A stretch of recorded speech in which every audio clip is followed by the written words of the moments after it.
Hoy, en 678, oficialismo y oposición en vivo. Nos visitan Paula Penaca del Frente para la Victoria y Leandro Santoro de la UCR.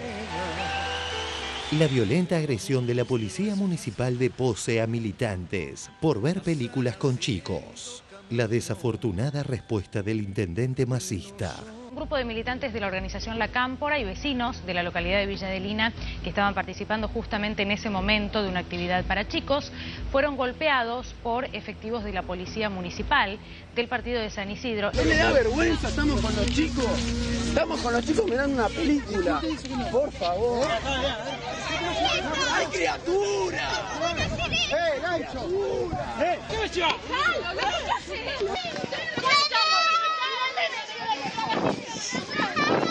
Estábamos haciendo una actividad con los chicos del barrio, le estaban pasando unos dibujos animados, nos pegaron mal, nos reprimieron entre varios, nos rompieron todo, nos pegaron en la cabeza, nos pegaron en el piso, nos metieron los golpes en los patrulleros, a mí me rompieron una costilla. Tweets del intendente de San Isidro, Gustavo Poce. Mi solidaridad con los agentes de San Isidro golpeados por una patota política del gobierno nacional.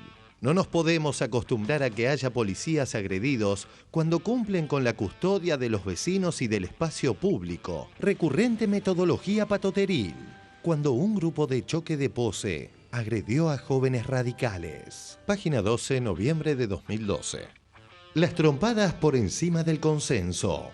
Los barras convocados por el intendente de San Isidro, Gustavo Poce, que agredieron a un grupo de militantes de la Juventud Radical Bonaerense durante la última convención nacional, fueron identificados como integrantes de una facción de la barra brava del Club Atlético Tigre.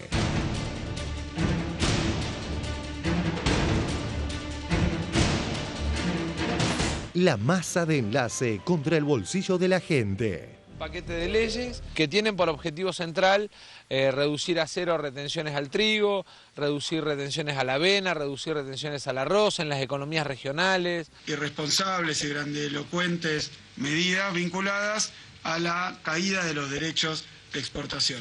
Los derechos de exportación, que en el caso del trigo es del 23%, no tienen otro objetivo que garantizar precios internos más bajos que los precios mundiales. No tienen un objetivo fiscal. Entonces esto tiene intencionalidad política, pero no tiene apoyatura económica, porque es beneficiar a un sector, pero a costa de la mesa de los argentinos. Es algo que este gobierno no lo va a hacer, porque esta es nuestra convicción. Todo pasa y todo queda, pero lo nuestro es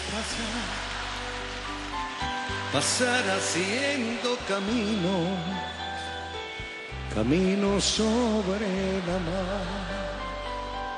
Nunca perseguí la gloria, ni dejar en la memoria de los hombres de mi canción. Yo amo los mundos sutiles, ingrávidos y gentiles, como pompas de jabón. Me gusta verlos pintarse de sol y grana volar, bajo el cielo azul temblar, súbitamente quebrarse. Nunca perseguí la gloria. Otro día de noticias de la hostia. Segundo capítulo. ¿Y qué capítulo? De 678 Mundial. Nos escribe una señora Graciela de Rosario. Es una familia en la que hay 5 nietos, el mayor de los cuales tiene 8 años. Cuando tenía 5 años se aprendió de memoria la narración del gol de Diego. Ahí la tiene Maradona, lo marcan 2 pisas de verdad Maradona, arranca por la derecha el genio del fútbol mundial, puede tocar para la Burruchaga siempre Maradona, genio, ta, gol, quiero llorar, Dios santo, viva el fútbol, golazo Diego, Maradona, es para llorar, perdónenme, Maradona, en recorrida memorable, en la jugada de todos los tiempos, barrilete cósmico, ¿de qué planeta viniste? Para dejar en el camino tanto inglés, para que el país a un puño apretado, gritando por Argentina. Argentina 2, Inglaterra 0. Diego Armando Maradona. Gracias Dios por el fútbol, por Maradona, por estas lágrimas, por este Argentina 2, Inglaterra 0. Una alegría como esta no la había tenido jamás, que un niño se aprendiese el gol de memoria. Insumos para la construcción. Diarioregistrado.com. El 2013 marcó un récord en la venta de materiales para la construcción. Creció un 8,7% con respecto al año anterior. ¡Dibujas! ¡Hay 7-8! Y no hay problema. F-Killer by Applelink. Yeah! I've got the Midas touch. Okay, Nick. Yeah, let's go 50s on 4 in the 5th, 6 in the 7th, and 7 in the 8th. Cuando el jilguero no puede cantar, cuando el poeta es un peregrino, cuando de nada nos sirve rezar.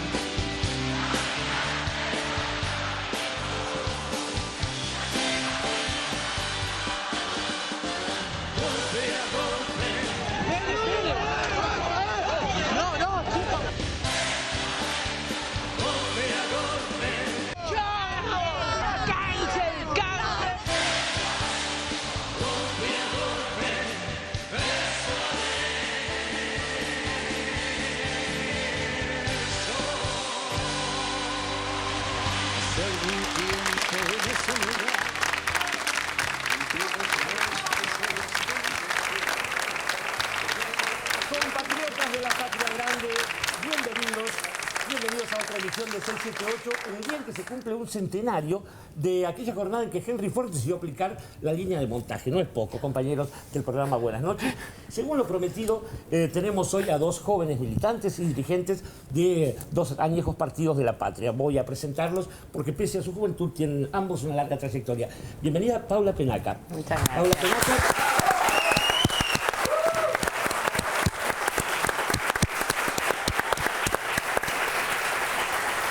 Decir que además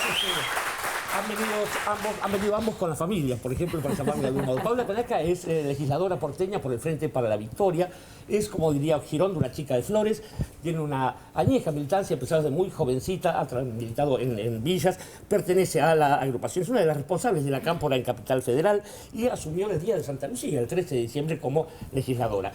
Tengo enfrente a Leandro Santoro, bienvenido, Leandro.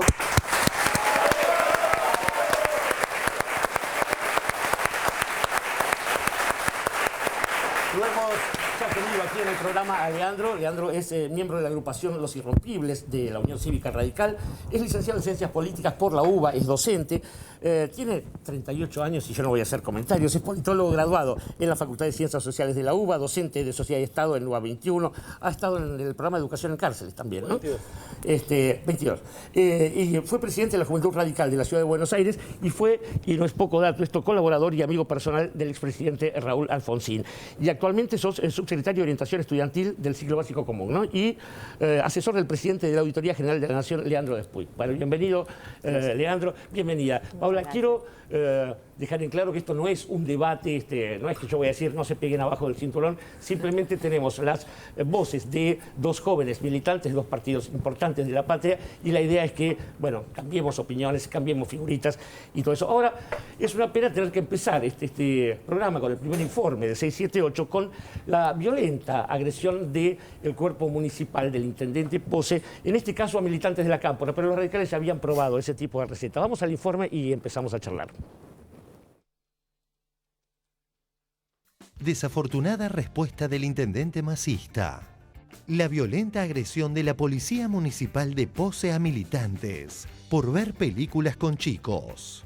Aunque suene increíble, es lo que sucedió, y los medios opositores que protegen a más no poder al intendente de San Isidro, Gustavo Pose, que pretende gobernar la provincia en 2015, ignoran olímpicamente el tema, al punto que, entrevistado por Radio Mitre, no hubo ni una mínima mención de los hechos. Un grupo de militantes de la organización La Cámpora y vecinos de la localidad de Villa Adelina, que estaban participando justamente en ese momento de una actividad para chicos, fueron golpeados por efectivos de la policía municipal del partido de San Isidro. Acaban de golpear con bandera. ¡No me toques! ¡No me toques! ¡Se calma, loco! ¡Esta es la policía! ¡Esta es la policía que tenemos acá! ¡Dame el teléfono! ¡Dame el teléfono!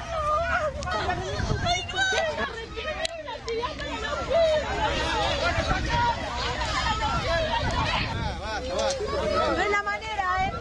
Como siempre reprimiendo. Como siempre la policía.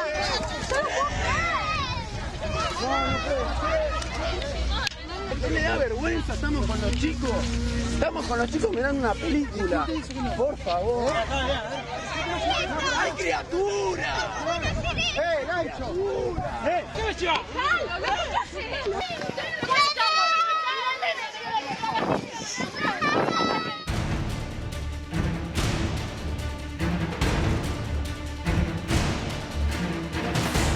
Estábamos haciendo una actividad con los chicos del barrio, le estaban pasando unos dibujos animados, nos pegaron mal, nos reprimieron entre varios, nos rompieron todo, nos pegaron en la cabeza, nos pegaron en el piso, nos metieron los golpes en los patrulleros, a mí me rompieron una costilla. ¿Cómo andas, Gustavo Pose? Buen día. Gonzalo, un gusto grande hablarte, ¿cómo estás? Quizás no me lo vas a decir, pero los que amamos la política y nos gusta analizarla, digo, cuatro patas, ladra, es un perro. Bueno, hago lo mismo un poco en tu vida política hoy, ver un poco el foco que estás poniendo en la gestión y mostrando San Isidro, medio como que tengo la sensación de que sos un candidato, a su vez a ser candidato de la provincia de Buenos Aires por el Frente Renovador en 2015, ¿o me equivoco?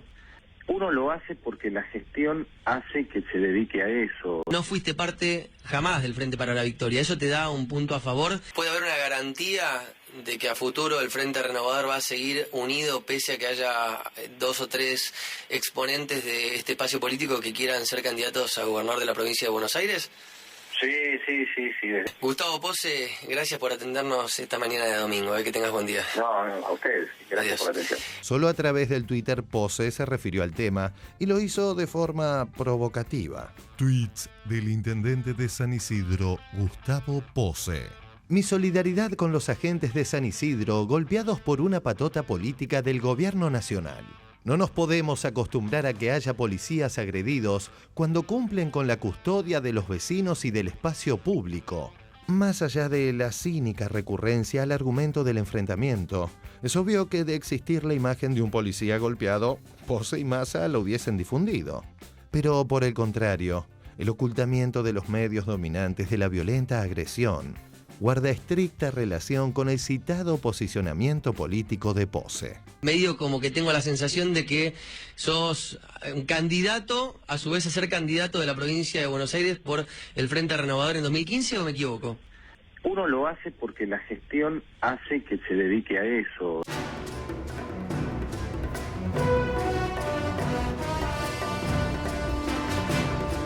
Inforegion.com. Pose defendió el pase de dirigentes radicales al masismo.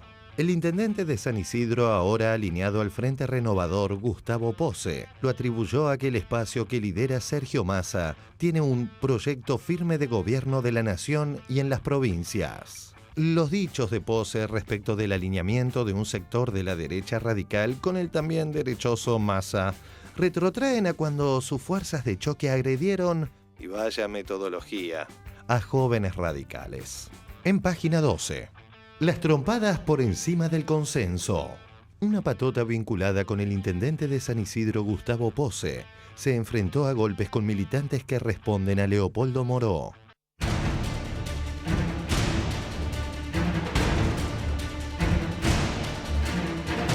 Tratar de construir un futuro de armonía, un futuro en paz. Los barras convocados por el intendente de San Isidro, Gustavo Pose, que agredieron a un grupo de militantes de la Juventud Radical Bonaerense durante la última convención nacional, fueron identificados como integrantes de una facción de la barra brava del Club Atlético Tigre. Más causal que casualmente, Por estos días un sector de la derecha radical se acerca a Pose y a Massa, generando un saludable debate que termina reivindicando aquella máxima de Raúl Alfonsín. Lo que puede venir después del kirchnerismo es un riesgo de vuelco a la derecha, a los sectores más conservadores, muy peligroso, ¿no? Estando Sanz como titular del radicalismo, ¿no hay también por lo menos un pequeño corrimiento hacia la derecha del radicalismo? Yo creo que ha habido un corrimiento a la derecha de la política en general, cuando uno intenta, dentro de los cuales, digamos, no nos excluyo. Artaza, ¿cuánto de esta granizada que están recibiendo los radicales viene desde Tigre? Mi posición es muy clara, yo creo que el radicalismo no debe alquilarle el partido a nadie. Para hacer negocios, mire, nos dedicamos a la parte privada si queremos, pero no hacer negocio con el partido. Tweets del senador radical Nito Artaza. Está muy bien que en la Argentina exista un espacio de derecha liberal como el masismo. Los que van con ellos no son más radicales. Está muy bien que el neoliberalismo se ordene y se encuadre políticamente si no te dan golpes de mercado. Y Massa es el mejor candidato que tienen. Nosotros venimos a afirmar que no creemos esto de que la sociedad se haya derechizado. La sociedad estuvo confundida y está cada vez más clara. Pero si se hubiera derechizado, lo que tiene que hacer la Unión Cívica Radical en todo caso es prepararse para perder elecciones, pero nunca para hacerse conservadora.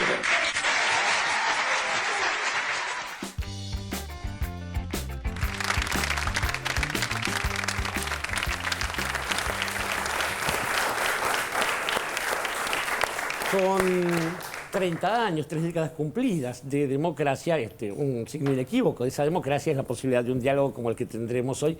Me pregunto qué significa esta especie de historia. Paula Penaca, esto que pasó en San Isidro, difícil, sí. ¿no? La verdad que no solamente difícil, sino que desafortunadamente lo que nosotros tenemos para contar es que esto se ha repetido muchas veces. Entonces hemos tenido situaciones parecidas a estas, aunque esta es, digamos, como muy clara y las imágenes me parece que no dejan ninguna duda, pero las hemos tenido repetidas veces durante la última campaña electoral, no solamente aquí en San Isidro, sino también en Tigre, en Malvinas Argentinas y en algunos municipios donde evidentemente la pluralidad de voces, la posibilidad de expresión de las diferentes fuerzas políticas no existen. En este caso en particular, la policía del intendente Pose o el cuerpo generado ad hoc para supuestamente cuidar a los vecinos ha tenido una práctica que es imposible de aprobar, digamos, ¿no? Porque está clarísimo lo que ha pasado. Los compañeros de la Cámpora, pero podrían haber sido de cualquier organización del kirchnerismo, estaban llevando adelante una acción militante como la que se lleva adelante cotidianamente, en este caso además con niños, proyectando unas películas de dibujos animados. Para la golpiza? A ver, en realidad hay una persecución instalada, esto tiene una historia, digamos, ¿no? Siempre que los compañeros quieren hacer alguna actividad, esté más o menos vinculada con plantear nuestro posicionamiento político de defensa del proyecto nacional, siempre hay una persecución, un hostigamiento, un intento de que eso no se pueda llevar adelante. Y la verdad que eso, lo que nosotros, por suerte, hemos podido construir, se transforma en una fortaleza, ¿no? Porque lo que hace justamente este hostigamiento constante es que los compañeros entiendan que lo que están haciendo es lo que tienen que hacer, que es estar cerca de los vecinos, estar resolviendo las problemáticas concretas y estar haciéndolo, digamos, en un marco de militancia, digamos, ¿no? Sin agredir a nadie. Esta cuestión de la patota que agrede, es una cosa que está, digamos, ya me parece que hasta gastada, ¿no? Que no sé cuánta gente puede creer que 15 militantes con 20 niños proyectando una película puede terminar generando una acción violenta como la que está denunciando Pose hoy. Y además una aclaración para Pose, los compañeros que en este caso son militantes de la Cámpora en San Isidro son también vecinos de San Isidro, ¿no? Entonces si hay una política pública de ese municipio para proteger a los vecinos de allí, ellos deberían estar incluidos, digamos, ¿no? Me imagino que la ventaja de las huestes de Leandro Santoro es que son irrompibles, digo, pero fuera de esa pavada, digo, Leandro, ustedes han sufrido también, jóvenes radicales, también en el mismo distrito y creo que esto no tiene signo partidario alguno, ¿no? Claro, no fue un enfrentamiento, como dice la nota de página 12, fue una agresión, porque la verdad que los muchachos estaban protestando en la convención radical. Yo no fui, pero tengo amigos que fueron, porque eran los chicos de la Juventud Radical de la provincia de Buenos Aires. De la provincia, claro. Y estaban protestando contra la derechización de la línea política del partido, y cayó una patota y los fajaron directamente. O sea, no se puede considerar enfrentamiento eso. Pero yo pensaba cuando me enteré acerca de la barbaridad, está claro que el video es inapelable, o sea, ninguno puede suponer que esto se trata de un montaje o algún tipo de edición, el video es inapelable. Y además es una práctica recurrente. Quiero decir que una de las que acusa o acusó en algún momento al intendente Pose fue la suegra de Massa, que también en algún momento hizo una denuncia acerca de que le habían quemado unos banners. O sea, no es la primera vez que hay denuncia de este tipo. Pero yo pensaba cuando vi el video ayer, porque vi el programa, el hecho político significativo, ¿no? Que el tipo tome la decisión política de fajarlo a los muchachos, yo creo que fue el inicio de su campaña de gobernador de la provincia de Buenos Aires. Básicamente porque él lo que quiere demostrar al electorado que él precisa interpelar es que él puede, que para las decisiones difíciles pueden contar con él. Y yo creo que eso tiene mucho que ver con un complejo de inferioridad, ¿no es cierto? Muchas veces los sectores no peronistas se interpelan a sí mismos acerca de su posibilidad de gobernabilidad, de llevar adelante un proyecto de gobierno. ¿Van a poder? ¿No van a poder? ¿Podrán contra las corporaciones? ¿Podrán contra la policía? Yo creo que este mensaje de Gustavo Pose, yo puedo. Y es un mensaje claro para un sector que está esperando que en la Argentina se hagan este tipo de cosas. Así que a mí no me extraña y no creo que haya sido solamente un exceso de la policía que fue a reprimir. Creo que tiene que ver, digamos, con todo un proyecto de él de intentar de instalarse como un candidato a gobernador de la provincia de Buenos Aires confiable para la derecha. En ese sentido, lo que dice Leandro Santoro, la gente de Malvinas Argentinas le lleva alguna ventaja ya reprimiendo. Lo peor me parece, compañeros, digo, les cedo la palabra, es esta respuesta, además de Pose, esta provocación accesoria. Sandra Russo. Sí, yo recién no conocía estos tweets de Pose, pero son calcados de los que emitieron los funcionarios porteños y las declaraciones de los funcionarios porteños, tanto cuando fue el enfrentamiento en el Parque Indoamericano como cuando fue la represión en el Hospital Borda. Pobrecitos los policías. Esa fue la respuesta. A mí lo que me parece, y quería consultarlo con ustedes dos, es que yo ayer decía que me parecía que ante este ataque, como ante el que tuvieron ustedes, me parece que todas las juventudes o las agrupaciones que están haciendo trabajo territorial tienen que dar una respuesta, porque además de lo que decís vos, que puede ser una interpretación política lo de Pose, me parece que también es una manera de insistir con la videopolítica como única manera de construcción de imagen en una sociedad cuando hay gérmenes de otro tipo de construcción y de otro modo de hacer política. Porque de alguna manera esto lo que está diciendo, y si se multiplicara y además apañado con la invisibilidad de todos los medios, es que no hay que dar miedo de salir al territorio. Sí. Sí, ahí nosotros hemos tenido una experiencia que justamente pone el eje en lo que vos estás diciendo, Sandra, que fue la situación de violencia que sufrieron compañeros nuestros mientras estaban trabajando en La Plata, cuando fue la gran inundación. Con el Pata Medina. Con el Pata Medina, que bueno, que en ese caso quizás no estaba directamente vinculado con un ámbito institucional del municipio, pero que sí quizás para nosotros fue una experiencia compleja, porque lo que entendimos que querían era amedrentarnos y hacer que los compañeros dejaran de ejercer esa acción que era centralmente solidaria. Y en ese caso, digamos, con una cuestión que lo agravaba, que los que nos congregamos en La Plata en ese momento éramos un montón de militantes del kirchnerismo, pero también eran un montón de jóvenes y no jóvenes que lo que estaban generando ahí era, digamos, una unidad en la acción centrada en la solidaridad. Entonces, claramente es un mensaje también de esto, ¿no? De volver al individualismo, de volver a las prácticas que en los 90 hicieron que la sociedad quedara aislada. Y cuando nosotros hemos logrado recuperar la participación política juvenil y tanto la agrupación del compañero como la nuestra, como todas las agrupaciones que integran Unidos Organizados hoy, tienen una amplia participación de jóvenes, ¿no? Para los cuales tanto Leandro como yo seríamos viejos. Hay muchos pibes que se han sumado a nuestra organización política y a muchas otras teniendo 15 años de edad, ¿no? Y me parece que hay toda una intención de instalar el terror, de volver a las peores prácticas que nuestro país que militar sea peligroso. Y que militar sea peligroso. Y que entonces uno, en vez de arraigarse en los valores de la solidaridad, digamos, vuelva a pensar en sí mismo, en lo que le conviene, en cómo no meterse en cosas que le pueden generar algún conflicto. Nosotros definitivamente, por eso yo vuelvo a decir, digo, afortunadamente podemos decir que eso nos fortalece, digamos, ¿no? Que tenemos, que todos nosotros hemos vivido como generación y hemos estado admirados aliados, como generación de la valentía de Néstor y de Cristina, además de reconocer la historia de nuestro país a muchos otros dirigentes políticos que también han tenido mucha valentía para gobernar, y eso para nosotros es un valor fundamental. Entonces nos fortalece, volvemos a salir con un poco más de energía de estas cosas. Antes de ir con nuestros compañeros, quería preguntarle a Leandro, aparte de aquello dicho por Raúl Alfonsín en su momento, y pensando en el mensaje de Nito Artaza también, ¿están claras esas fronteras hoy en día, Leandro? ¿Cómo es dentro de cada partido, dentro de un partido como la UCR? ¿Quién está de qué lado? ¿Qué prácticas asumen? ¿Quiere decir una cosa? Sí, cómo no. También es violento y agresivo levantar una pared para dividir un barrio rico de un barrio pobre. Ajá, claro. Recuerden eso. Sí. No, hay que proponer eso. Hay que ver cómo razona ese señor. En relación a lo que me decís vos, yo creo que es el sistema de partidos políticos explotó, ¿no? Y neoliberales creo que hay en todos los partidos, incluso en el gobierno, de procedencia neoliberal y de matriz de pensamiento neoliberal. Es una discusión que vamos a tener que tener seguramente en los próximos años, cómo contribuimos a ordenar el sistema de partidos de manera más racional, porque la verdad es que hay una dimensión emotiva que ayuda a explicar por qué algunos personajes están en los lugares que están. Cada tanto se da la posibilidad de rediscutirlo, fundamentalmente cuando surge algún tipo de liderazgo individual, carismático, que tiene perspectivas de éxito electoral, ahí las cosas se ven más claras.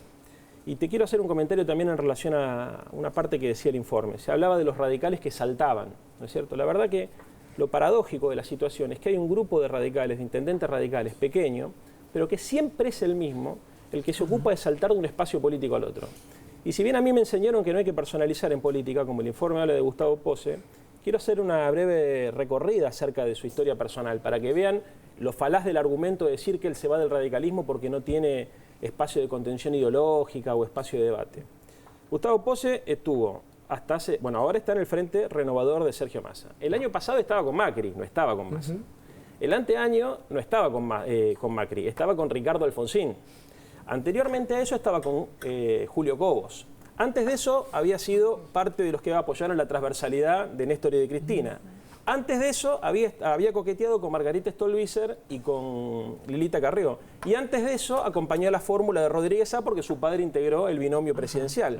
Con lo cual, digamos, lo sorprendente es que la gente no lo recuerde.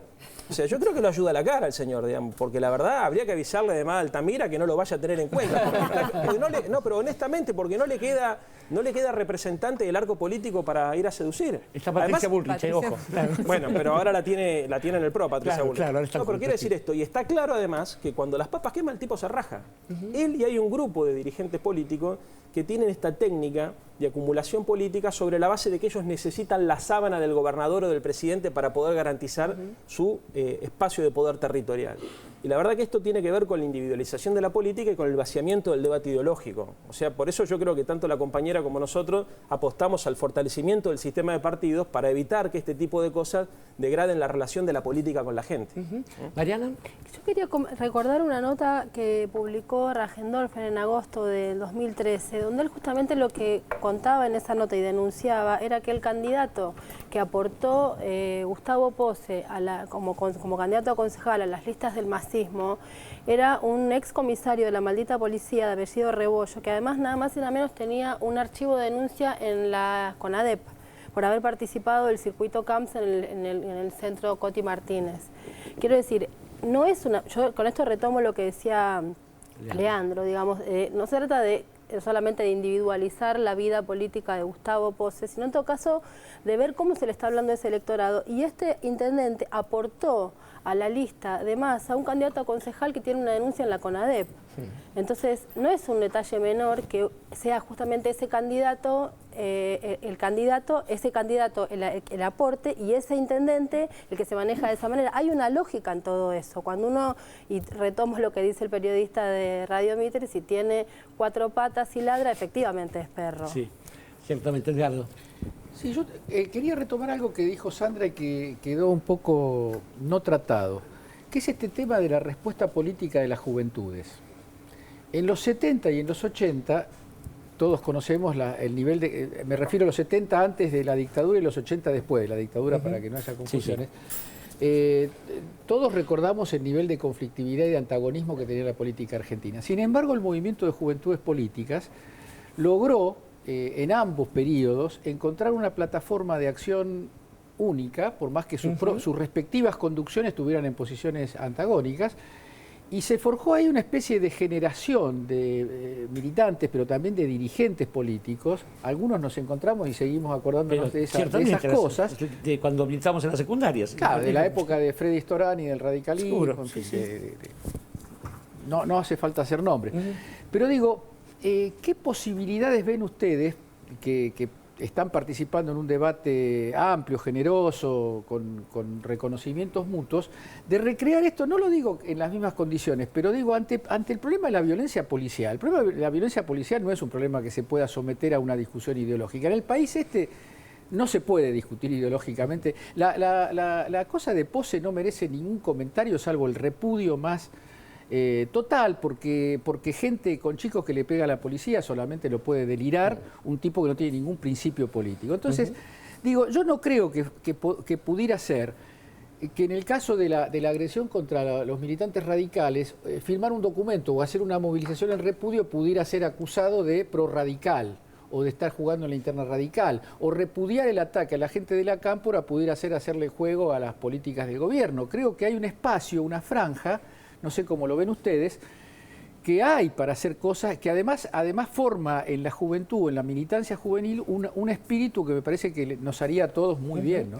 Lo de una franja es sesgado, Moca, se lo voy a decir a usted. Pero no tiene por qué ser morada. No, claro. Vamos a ir al segundo informe y me parece que es adecuado para escuchar las posturas de nuestros dos invitados, que tiene que ver con esta vieja historia del modelo de crecimiento versus el modelo de ajuste. También diríamos la patria agroexportadora y el crecimiento industrial con inclusión, como quieran llamarlo. Este es el segundo informe 678 con Paula Penaca y con Leandro Santoro. Modelo de crecimiento versus modelo de ajuste. El debate histórico en la Argentina. Tras reunirse con la mesa de enlace, Sergio Massa planteó una insalvable incongruencia: bajar las retenciones y la inflación a la vez. Antes. Acá hay un enemigo de nuestra sociedad que es la inflación. Tanta inflación. Problemas que la inflación genera en el salario. La falta de previsión, la inseguridad que genera la inflación en términos económicos. La inflación está desbordada. Ahora. Un paquete de leyes que tienen por objetivo central reducir a cero retenciones al trigo, reducir retenciones a la avena, reducir retenciones al arroz en las economías regionales. Irresponsables y grandilocuentes medidas vinculadas a la caída de los derechos de exportación. Los derechos de exportación, que en el caso del trigo es del 23%, no tienen otro objetivo que garantizar precios internos más bajos que los precios mundiales. No tienen un objetivo fiscal. Así que el que se le ocurre la fantástica idea de reducir los derechos de exportación al trigo, que explique cómo va a ser para que eso no se traslade al precio del pan y que le explique a la gente lo que va a pasar con los precios del pan. Veía el otro día, para mi sorpresa, al exministro Lavagna, por ejemplo, que fue uno de los que estuvo en la instauración del sistema de retenciones. Declaraciones de Lavagna sobre la propuesta de Massa de baja de retenciones. Es una baja de impuestos para toda la producción agropecuaria, particularmente para trigo, arroz, maíz y carne, y las economías regionales que hoy se encuentran en un momento muy desfavorable. Antes. La rentabilidad del campo es muy alta y el sector tiene que hacer su esfuerzo como lo hizo toda la sociedad. No pueden vivir al margen de la sociedad, no pueden estar ausentes, así que no se quejen. Se quejan mucho. El 20% de retención que tienen igual es... Que no se quejen porque a pesar de eso los campos siguen subiendo, porque la rentabilidad es muy alta. Digamos la verdad, de frente, sin macaneos con la gente, que bueno, hay gente que necesita más que él. Porque sabe que voy a usar una palabra que yo no sé si fue Leuco justamente, que en algún momento me dijo, está usando una palabra antigua, porque yo dije que eran angurrientos. El ministro Lavagna, que había sido un defensor de este sistema, ahora decir que hay que sacarla cuando está posicionado políticamente. Entonces esto tiene intencionalidad política, pero no tiene apoyatura económica, porque es beneficiar a un sector, pero a costa de la mesa de los argentinos. Es algo que este gobierno no lo va a hacer, porque esta es nuestra convicción. Massa parece ser el mimado de la mesa de enlace por estas horas, entendiéndose el reciente pataleo de Macri y deschave de la existencia de lo que ellos llaman el círculo rojo. Días antes, el doblemente procesado jefe de gobierno porteño elogiaba desmesuradamente un discurso de Echevere que parecía calcado de Martínez de Oz y Menem. Trabajar en libertad, sin la nefasta intervención a los mercados. Hemos dado vuelta una hoja del intervencionismo estatizante y agobiante de la actividad económica para dar paso a la liberación de las fuerzas productivas. La economía debe funcionar con tanta libertad como sea posible y con la menor regulación que sea necesaria. Yo sueño con empresarios que no vivan subsidiados ni molestados por un Estado ineficaz e invasor. Trabajar en libertad, sin la nefasta intervención a los mercados. ¿Qué pasa con Massa que no se hace cargo de la alianza que hizo con ustedes? ¿Te recuperaste de lo de Echeverre o todavía no? ¿De lo de Echeverre? No te gustó, me parece. Un discurso parecido al de Martínez de Oz. No te gustó, ¿no? Sí, parecido a Martínez de Oz, la verdad que no me gustó nada. ¿A usted le gustó? A mí me gustó, la verdad que me gustó. ¿Pero no encuentra similitudes con la política de Martínez de Oz? Me gustó mucho el discurso. Hace unos días también fue procesado el macrimacista Sturzenegger por aquella estafa del megacanje. El funcionario de la Ruista reivindicaba aquella baja de salarios. Por ahí, con sueldos más bajos, quizás podamos crecer. En consonancia con lo que hoy Massa debe prometer a los empresarios nucleados en AEA. Modelo que contrasta con el actual, que más allá de equivocaciones, defectos y asignaturas pendientes, muestra a la Argentina con el poder adquisitivo más alto de América Latina, como surge del relevamiento realizado por la GENAP, en equivalentes supermercados de la región. De acuerdo a un relevamiento realizado por el GENAP, el salario mínimo local permite comprar más alimentos que en el resto de la región. El informe también incluye a Brasil, Uruguay, Perú, Colombia y Chile. Toma como referencia el precio de 14 productos de primera necesidad en grandes cadenas de supermercados y los precios fijados en las góndolas. Tomando 14 productos y comparando Argentina con otros 6 países de la región, se puede ver que nuestro país tiene un mejor poder de compra en 9 de los productos seleccionados. Relación con el poder agromediático, organismos de crédito y demás corporaciones, modelo de crecimiento o modelo de ajuste, son tópicos estrictamente vinculados y que trazan una esencial línea histórica. De ánimo sombrío, me pone, por ejemplo, haber escuchado el discurso que ha dicho el presidente hoy en la rural y haber visto a la gente realmente silbando al presidente de una república.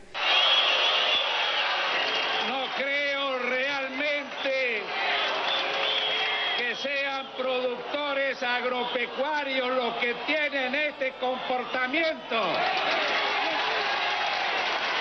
Son los que muertos de miedo se han quedado en silencio cuando han venido acá a hablar en representación de la dictadura. En el primer aniversario del golpe, la sociedad rural agradece la gestión gubernamental.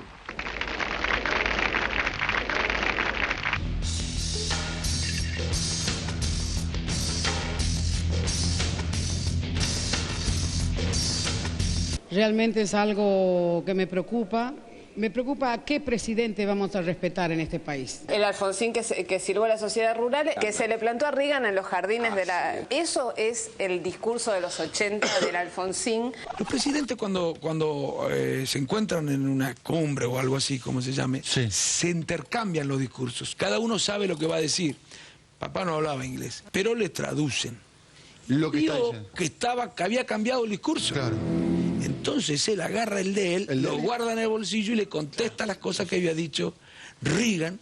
Que las democracias han heredado cargas muy pesadas en el orden económico. Que una deuda que en mi país casi llega a los 50.000 millones de dólares y en América Latina en su conjunto está alrededor de los 400.000 millones de dólares conspira contra nuestra posibilidad de desarrollo, de crecimiento y de justicia. Esta es, señor presidente, sin duda una de las grandes diferencias en nuestros dos países. Ahora, lo que no hicimos nosotros fue entregar banderas. Alfonsín sufre un golpe de Estado económico, entre otras cosas porque no quiso hacer lo que después hizo Menem. Transmite LRA1 Radio Nacional Buenos Aires, República Argentina, con motivo de llevarse a cabo la comida de Estado ofrecida por el señor presidente de la Nación, doctor Carlos Saúl Menem, en honor del excelentísimo señor presidente de los Estados Unidos de América, don George Bush. Acto seguido, para ser entregados al excelentísimo señor presidente Bush y su hija Dorothy, sendos facones criollos para que puedan comer con ellos el asado que se les ofrece. Los facones de buen acero argentino con empuñadura y vaina hechas de plata de ley tienen en oro los escudos de la Argentina en su agarradera y de los Estados Unidos de América en la puntera. El señor presidente Bush entregará $2, uno por cada facón, simbólicos de que ese acero jamás será motivo de disputa entre amigos. ¿Cuáles fueron las lecciones de la alianza como experiencia política? Fueron muy malas. En nombre del progresismo y de la centroizquierda, en esa etapa se llevó adelante el megacanje, que fue una de las estafas más grandes que vivió la sociedad argentina. La operación ha sido sumamente exitosa, una operación récord mundial de todos los tiempos.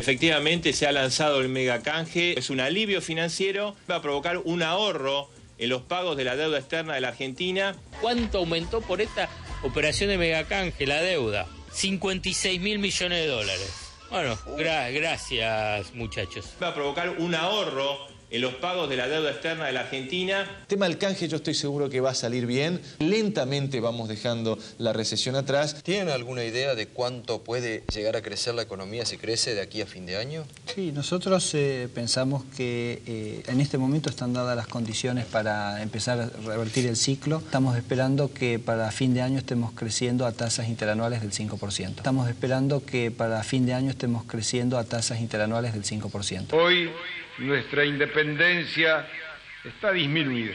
Hace años que esperamos un milagro que nos devuelva nuestra riqueza. Pero no hay milagro, Y uno a veces no pelea las cosas, no lucha las cosas, y no le da todo lo mismo, las cosas no se logran. El que es extremadamente educado, modosito, se porta muy bien y se inclina siempre frente al poder determinado y no defiende los intereses que tiene que defender, termina de rodillas. Va a ser visto, mirá qué bueno que es, pero termina de rodillas y arrodilla al país. Hoy, lo que se le niega a la Argentina no son ya fondos o nuevos préstamos, que no hemos solicitado y obviamente ni pensamos hacerlo. Se nos niega la refinanciación si no aceptamos determinadas condicionalidades, que no son otras que las mismas políticas que nos condujeron al default. Y mira cómo lo está mirando Néstor a Bush. Es esa mirada. Eso también. Ese también era él. Este debate entre lo que es la democracia inclusiva y lo que es el liberalismo es un debate que engloba en sí mismo a esta lucha entre el Estado Nacional y las corporaciones, ¿no?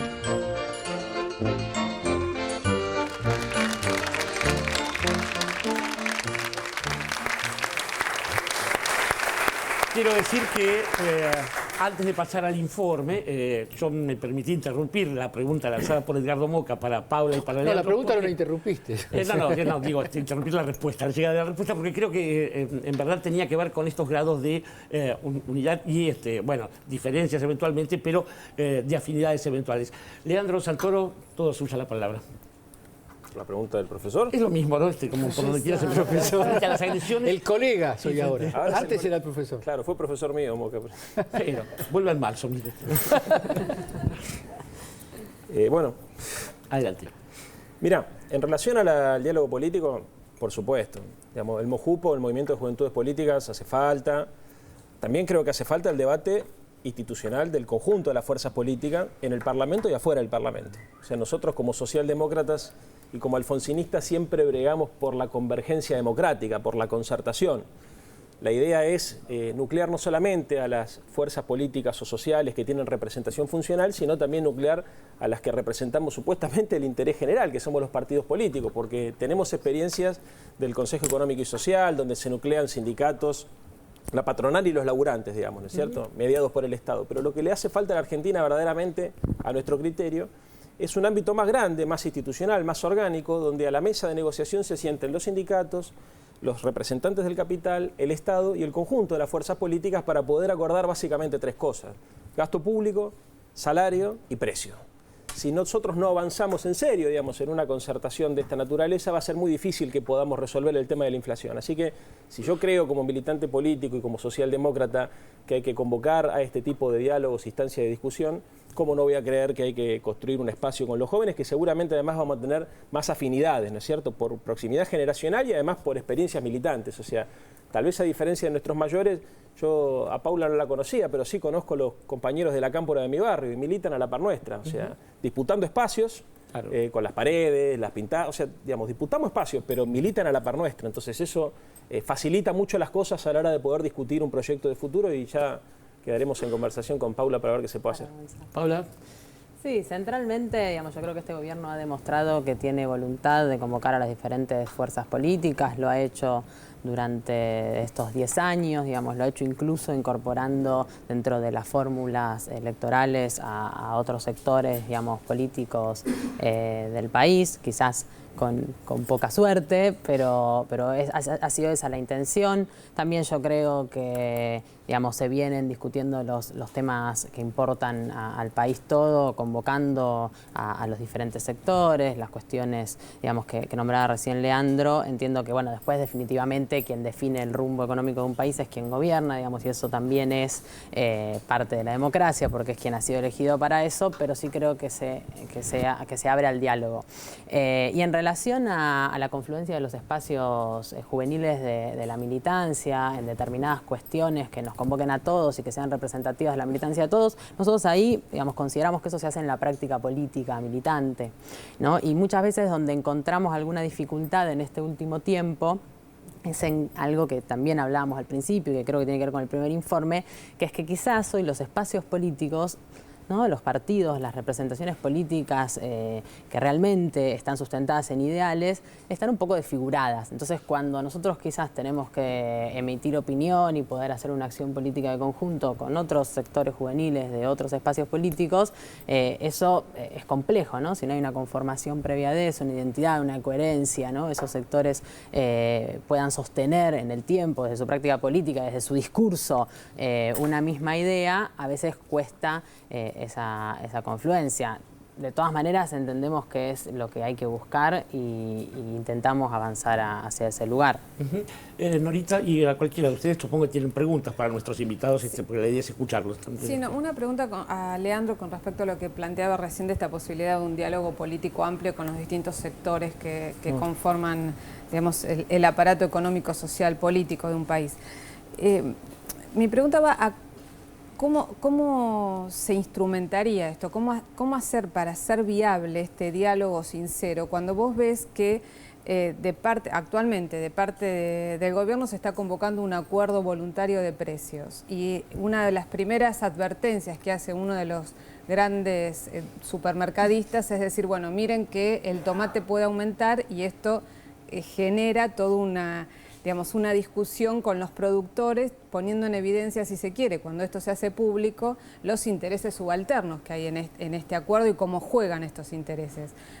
Se ve, y en el caso del gobierno de Raúl Alfonsín creo que lo sufrió más que ningún otro, lo que fue la corrida de precios, el aumento injustificado de precios, promoviendo y digamos, teniendo como objetivo último el desgaste de un gobierno, más allá de las causas objetivas que pudiesen motivar eso.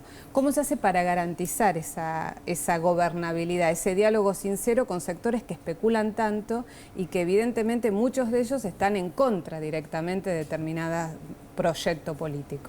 Juntándolo todos. Porque yo creo que el error consiste en creer que son las bilaterales las que resuelven los problemas. De hecho, yo creo que no es una política pública el acuerdo sectorial de precio.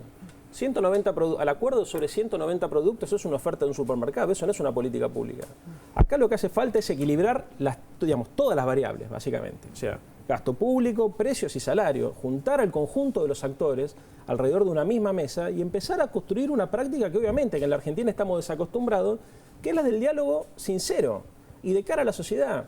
Y seguramente vamos a tener obstáculos, porque seguramente van a asistir muchos sectores que no van a hablar con toda la franqueza y con las cartas arriba de la mesa como se espera. Y solamente la política puede resolver eso, porque en definitiva lo que vos estás planteando es uno de los problemas claves de la democracia. O sea, ¿qué hacer cuando alguno de los actores que participa del juego democrático es desleal?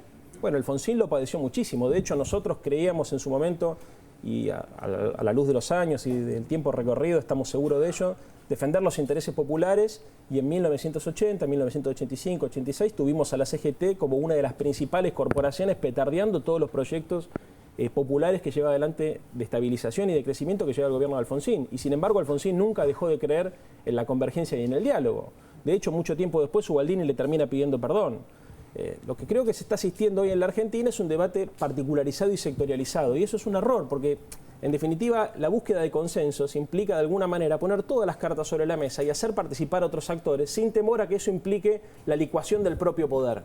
Yo creo que Cristina no se debilitaría si invita a otros actores a la mesa, creo que resultaría fortalecida, y de hecho lo intentó, porque si ustedes recuerdan, antes del conflicto con el campo, y de hecho en la campaña creo que del 2007, ella hablaba sobre la concertación y no utilizaba la frase concertación, creo que hablaba del acuerdo social, ¿no es cierto? Y hacía referencia a lo que se había intentado en los 70, ¿no?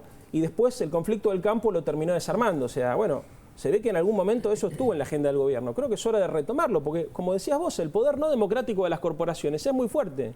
Y la única manera de enfrentar a ese poder corporativo tan fuerte, digamos, un proyecto popular, es con la articulación del conjunto de las fuerzas políticas. Alfonsín, una de las cosas que decía en parte de estos informes, en la continuación de parte de estos informes que ustedes han editado, es que los problemas de la Argentina no se podían resolver desde un solo partido político, que se necesitaba la construcción de una fuerza y de un consenso superador y mayoritario, porque esa es la única manera de darle poder a la democracia. Y creo que hay que recorrer ese camino, hay que hacer el intento de recorrer ese camino a una costa de que nos podamos tropezar con algún obstáculo en el trayecto. Ahora, Gualdini pidiéndole perdón a Alfonsín, Balbín despidiendo al viejo adversario que pidió un amigo, Paula Penaca, ¿en quién se puede confiar? Los jóvenes de la Cámpora, los jóvenes del Frente para la Victoria, digo, ¿cómo ven este paisaje que narraba Leandro? No, a ver, nosotros lo que consideramos es que realmente el proyecto que encarna hoy Cristina ha tenido y sigue teniendo, digamos, un posicionamiento abierto para escuchar a todos los sectores. Sí es cierto que, lo ha dicho también ella muchas veces, digamos, no hay una neutralidad, ¿no? Entonces, claro, el posicionamiento político lo que marca es cuáles intereses vos querés defender. Y la realidad es que hoy creemos que la disputa más grande está puesta ahí, digamos, o gobiernan las corporaciones económicas, las corporaciones mediáticas, o gobierna la voluntad popular. Y en ese sentido entendemos que hay algunas veces que el Estado tiene que jugar un rol de mediador. Por ejemplo, en lo que Leandro considera que no es una política de Estado, nosotros entendemos que es la de precios cuidados, entendemos que hay una necesidad de intervención del Estado para enfrentarse a un sector que está mirando sus intereses particulares. Y en esta misma discusión de masa planteando la eliminación de las retenciones, incluso si nos remontamos hacia atrás en el 2008, la cuestión de la resolución 125 y el intento de ponerle retenciones a la soja y toda la disputa política que se da en ese marco, digamos, entendemos que es parte de esa misma discusión donde uno incorpora a los otros sectores, incorpora a los otros sectores, incorpora a los otros actores, pero no es de la neutralidad, digamos, ¿no? Tomando posicionamiento político y entendiendo que hay algunas cosas donde el Estado interviene para cuidar, digo, además en este sentido es un pedazo de una política económica que implica un modelo productivo con inclusión social y que se va concatenando con otras medidas, pero nosotros estamos digamos, convencidos de que es una política pública y además creemos que tiene que tener un apoyo de la sociedad mucho más grande y que tiene que haber un involucramiento y una participación de la sociedad en que este interés particular de un sector que está quizás mirando su interés personal o su interés particular y no el de toda la sociedad, digamos, se haga efectiva, porque tenemos que es un paso importantísimo para poder seguir llevando adelante este proyecto. ¿Leandro? No, yo creo que hay que aumentar la capacidad de regulación del Estado y eso es empoderar algunas herramientas. Por ejemplo, para mí la discusión que está pendiente en la Argentina es sobre la tasa de inversión. La calidad y la cantidad de la inversión y la capacidad del Estado de poder orientar esa inversión. Si nosotros no discutimos eso, no vamos a discutir nunca el modelo productivo que va de la mano del modelo distributivo. Entonces acá, por ejemplo, tengo en la rutina la propuesta, ¿no? Modelo de crecimiento versus modelo de ajuste. La verdad, nosotros no estamos ni por uno ni por otro. Nosotros creemos en un modelo de desarrollo con inclusión social. Y la diferencia no solamente está dada por el crecimiento, sino por la capacidad de distribuir esos recursos. Y eso no es solamente a través de la intervención del Estado en cada uno de los procesos o en cada una de las situaciones que se pueden ir generando, sino en la capacidad de generar mayor capacidad de producir, a ver, vamos a plantearlo de esta manera. Lo que está en discusión en la Argentina es la capacidad de tener salarios de calidad. Lo que está en discusión en la Argentina es la capacidad de construir un aparato productivo que le sirva al conjunto de la sociedad. Y lo que está en discusión en la Argentina es cómo podemos construir un modelo de acumulación social, un régimen social de acumulación que le sirva a todos los sectores sin que el Estado tenga que intervenir permanentemente para lograr un piso básico de subsistencia. Porque entonces lo que nosotros estamos logrando no es un estado de bienestar, sino solamente es un estado de subsistencia. La gente hoy está mejor que en el 2001, pero comparado contra las expectativas y contra las potencialidades que tenemos como sociedad, estamos mucho peor. Che, Leandro, y no hará falta una burguesía nacional del medio, digo, pensando en los proyectos de los dos, ¿no? Sin entrar en el debate de las juventudes políticas, diría yo que por lo menos quiero aclarar el punto de vista con el que yo hice el planteo, que de alguna manera quisiera que fuera tomado como una propuesta, esto de la acción común de las juventudes, no para el proyecto de país, porque me parece a mí que se pueden confundir planos distintos, y eso es lo que me parece que yo por lo menos quiero autoaclararme en este punto. Yo creo que si las juventudes políticas se reúnen para repudiar la represión, para controlar los precios en alguna barriada, para evitar que nos patoteen a la hora de cobrarnos en determinados supermercados, y 2 o 3 puntos más que no comprometen una filosofía política, eso es completamente válido y yo creo que es completamente posible. Porque ese es el acuerdo, y esto también es Alfonsín. El Alfonsín del 83-85 es las reglas de juego y los valores compartidos, digamos. Ahí hay un campo en común que solamente deja fuera a los que quieren el shock y quieren la desestabilización. Esa me parece, y la presidenta en el último discurso público en la plaza dijo eso, habló de ese tipo de unidad, de todos los que quieren seguir viviendo en democracia contra los que no quieren seguir viviendo en democracia, y eso es muy paralelo y muy parecido a lo de Alfonsín en los 80. Ahora, después, cuando de lo que se trata de las cuestiones sustantivas, de qué hay que hacer con las retenciones o de qué hay que hacer con el Estado, puede obviamente haber un ejercicio de una práctica consultiva, de escuchar opiniones, pero ahí opera una cuestión que se llama la hegemonía, cuya fuente es la soberanía popular y la voluntad expresada en las elecciones, porque si no, digamos, a veces aparece la cuestión de la unidad y del diálogo, que yo creo comparto con Leandro, con mi colega, que esto tiene que ser así, se confunde eso con la idea de neutralizar la política. Estamos todos tan de acuerdo, claro. Conversamos tanto todos que los que mandan son los que tienen las llaves para mandar efectivamente, ¿no? Yo quería, Mariana, quería una cosita para aclarar, para que no se escape este hilo. Leandro hablaba de, bueno, ustedes como socialdemócratas, también su alineamiento que desde el peronismo se ha hecho muchas veces. Yo hoy escuchaba las barbaridades que está haciendo Hollande, ¿no? Que en nombre de esa socialdemocracia beneficia a los patrones, ¿no? Con el acuerdo que se ha firmado. ¿Cómo se ven cada uno de ustedes en el mundo, en la región, la ubicación de los grupos que representan? Bueno, Europa tiene un problema global que va más allá de Francia. O sea, ellos hay herramientas de política económica de las cuales no disponen, ¿no es cierto? Macroeconómica, no pueden devaluar, o sea, es una situación muy particular. Está claro que cuando uno habla de socialdemocracia no se refiere a la forma de gestionar la democracia que tienen los países europeos, digamos. A lo que se refiere es a la capacidad de poder sintetizar el crecimiento con inclusión social respetando el Estado de Derecho. A ver, Estado de bienestar más Estado de Derecho, eso es lo que nosotros entendemos como construcción socialdemócrata. La capacidad de poder producir en la Argentina para poder redistribuir y para poder garantizar que ese crecimiento no sea solamente esporádico o solamente efímero, digamos, que ocupe un corto plazo, sino que se pueda sostener en el tiempo. Digamos, esa es la concepción nuestra, digamos, ¿no es cierto?, cuando hablamos de socialdemocracia. Ahora, Leandro, para anclar un poquito esto que estás diciendo, en la región, por ejemplo, hay 2 grandes bloques. Sí. Y desde afuera sabemos perfectamente que se están disputando, por un lado el bloque de la UNASUR y por el otro lado la Alianza del Pacífico, que es un reciclado del ALCA. Sí, ¿ustedes cómo se posicionan frente a del lado latinoamericano, por supuesto. Bueno, todo es latinoamericano. Bueno. Está bien, te quiero decir, si me planteas lo del ALCA... Quiero que lo diga. O sea, pero a ver, la tradición del radicalismo es profundamente latinoamericana. La tradición del alfonsinismo mucho más aún, porque además Alfonsín, por ser contemporáneo a este tipo de conflictos, digamos, lo ha planteado muchísimo más.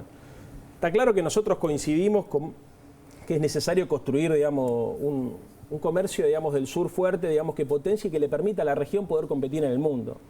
También está claro que hay que construir un modelo de desarrollo regional. Está claro que hay un montón de problemas, digamos, que la Argentina tiene que resolver, que no son exclusivos de la Argentina, son los conflictos que tienen las democracias contemporáneas.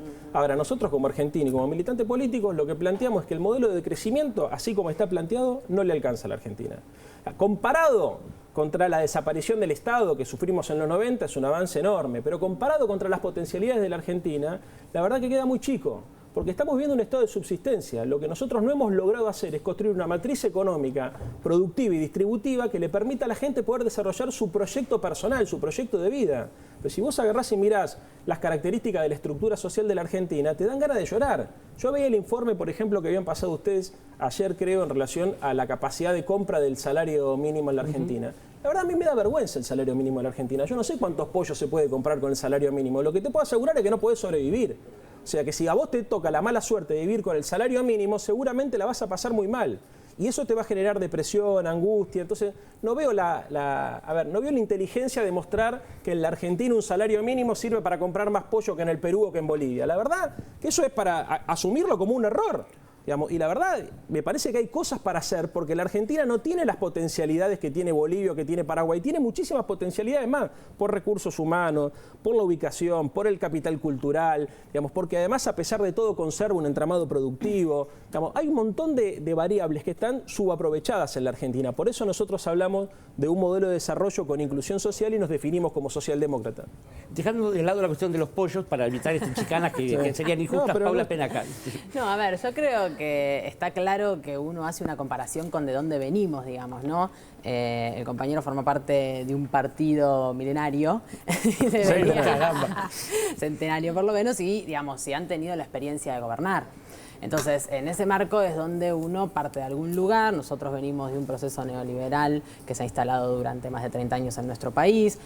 Como decía Néstor, hablando mal y pronto tuvimos que salir del infierno, y lo que no se puede negar son algunas cuestiones que sí nos comparan con de dónde venimos. Por ejemplo, que en el 2002 el 10% más rico de la sociedad argentina, digamos, ganaba 40 veces más o tenía 40 veces más riqueza que el 10% más pobre, y hoy esa cifra se ha invertido y es de un 13%. Digamos, es una cosa que no tiene ningún tipo de vinculación con ese momento. Entonces, digo, nosotros tenemos que pensar para adelante y sin duda tenemos mucha conciencia de que falta mucho, pero lo que me parece que no se puede negar es que de un modelo económico basado en el capital financiero y donde nuestro único ingreso era a partir de exportar productos del agro, digamos, hemos pasado a un modelo productivo con inclusión social. ¿Y por qué con inclusión social? Porque las decisiones políticas se toman en función de eso. A ver, por ejemplo, no, pero explícame por qué productivo. Política de desarrollo, y porque generamos 6 millones de puestos de trabajo, sí, y tenemos paritarias todos los años. Generamos 6 millones de puestos de trabajo entre el 2003 y el 2007, porque fue contra la crisis del 2001.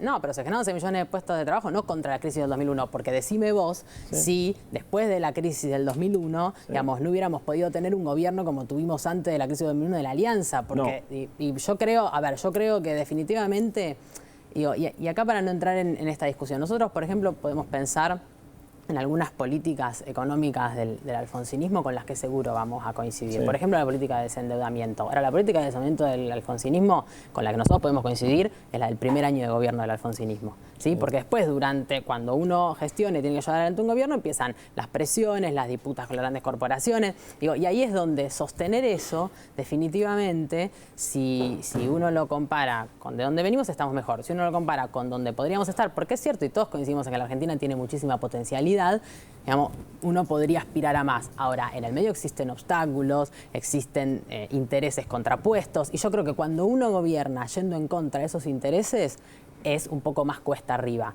Si los gobiernos empiezan con determinadas aspiraciones, pero después, digamos, construyen escenarios de mayor nivel de acuerdo con esos sectores, digamos, es más accesible quizás el desarrollo del mismo. Digo, yo creo que ahí es donde nosotros no podemos negar que la Argentina hoy sea un modelo productivo con inclusión social, digamos.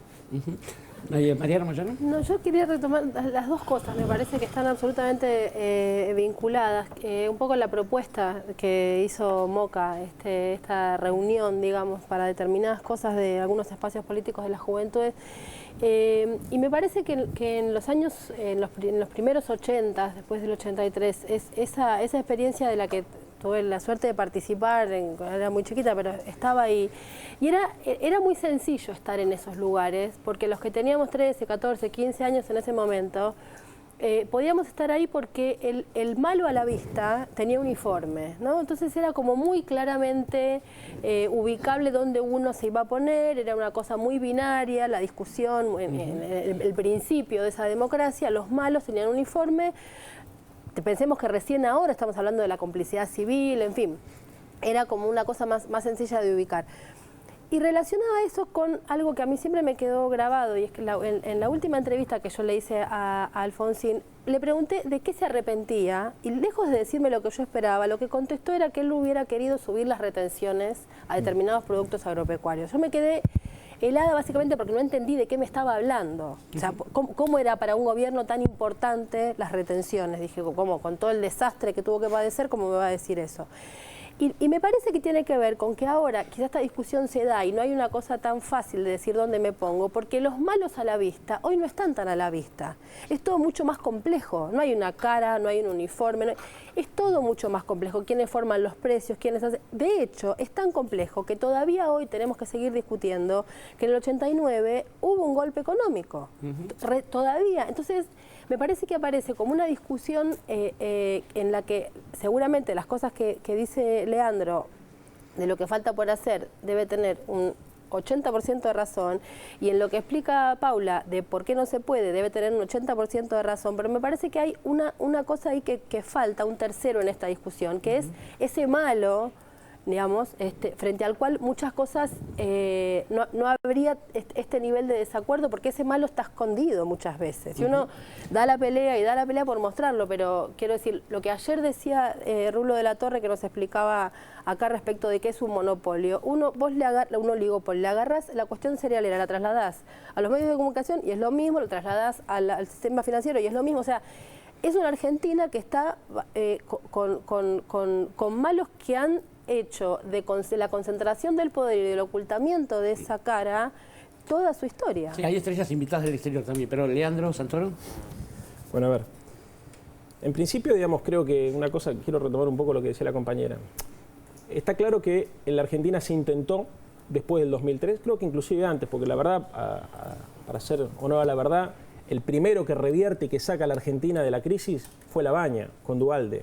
¿Por qué? Porque las retenciones es una política pública de él, porque toma la decisión también de generar políticas sociales de cobertura, porque hay reformas estructurales en la modificación del tipo de cambio, hay reformas estructurales que se comienzan a dar en ese momento histórico. ¿Y sabe por qué? Porque la derecha había tomado nota que no había más margen para aplicar un ajuste genocida como el que se había aplicado hasta ese momento. No le servía ni siquiera al capital. Entonces es mentira que podía haber un gobierno neoliberal después de la crisis del 2001. La crisis social había sido tan profunda que hasta la derecha asume esa responsabilidad de tener que nivelar un poco las cargas del ajuste. Uno, dos.